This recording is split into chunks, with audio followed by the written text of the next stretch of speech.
Hi friends, मैं doctor Zeeshan हकीम, एक vascular and cardiothoracic surgeon हूँ। यहाँ जगरानी हॉस्पिटल में हम हमारे डायलिसिस के मरीजों का फिस्टुला सर्जरी मरीजों को ध्यान में रखते हुए और उनका आयुष्मान पैकेज के तहत कराते हैं। आज हमारे साथ माता जी हैं। माता जी अपना नाम बता दीजिए। अच्छा, माता जी आपकी डायलिसिस कब से चल रही है? दिसंबर साल भर हो गया। अच्छा, साल भर के ऊपर हो गया। हाँ, डायलिसिस फिस्टुला से ही होती है आपकी? नहीं, पहले तो वीगो से हुआ था। पहले वीगो से हुआ नहीं था। बना था तो जी वीगो जी, से। उसके बाद से फिस्टुला से हो रही है ना? हाँ। ठीक।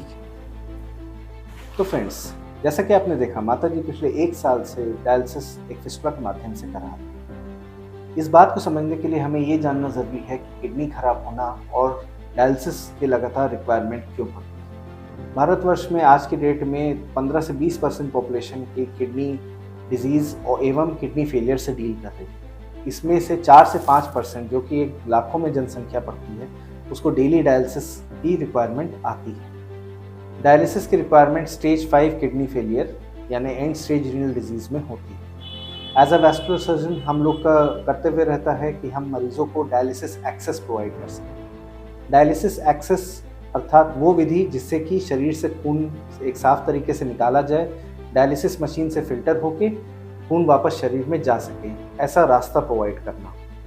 डायलिसिस एक्सेस के बहुत सारे माध्यम होते हैं, जिसमें कि एक्सटर्नल लाइंस जैसे कि जुगुलर लाइन या परमाकैथ जो कि एक टनल्ड लाइन होती है, ये डालना हो सकता है, एवं सर्जिकल जैसे कि एवी फिस्टुला। जो परमाकैथ होते हैं और जो जुगुलर कैथेटर्स होते हैं, ये यूजुअली फर्स्ट चॉइस रहती है, यानी कि जो पहली चीज़ रहती है जिससे कि किसी पेशेंट की डायलिसिस स्टार्ट होती है, वो इन्हीं से। ये एक लॉन्ग टर्म यानी लंबे समय का सोल्यूशन है। जो जुगुलर लाइन होती है वो 1 से सवा महीने तक मैक्सिमम लास्ट कर सकती है। इसके बाद मरीज़ को अक्सर इन्फेक्टिव कॉम्प्लिकेशन यानी इन्फेक्शन वगैरह बुखार आने से समस्याओं से जूझना पड़ता है। इसका एक थोड़ा लॉन्गर वर्जन होता है आपका परमाकैथ।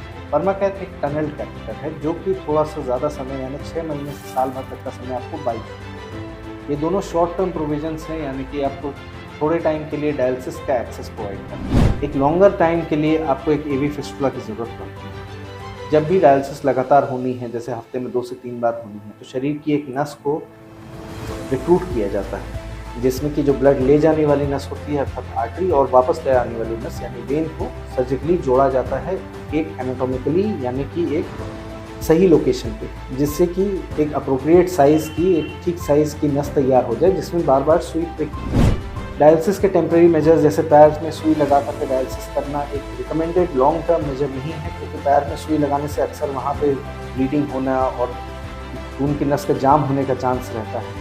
इवन जुगुलर और परमाकैथ भी बार बार नहीं रखा जा सकता अनलेस बहुत ज़रूरी हो, क्योंकि इनसे भी शरीर की जो मेन नसें होती हैं, सेंट्रल वेन्स होती हैं, उसमें स्टेनोसिस डेवलप हो सकता है, बनिस्बत ये कि इसमें इन्फेक्शन भी अक्सर है। ऑन द अदर हैंड एक फिस्टुला एक सेफ और लॉन्ग टर्म मेजर प्रोवाइड करता है डायलिसिस। अधिक जानकारी के लिए आप हमसे अवश्य संपर्क करें। हम सदैव आपकी सेवा में समर्पित हैं। धन्यवाद।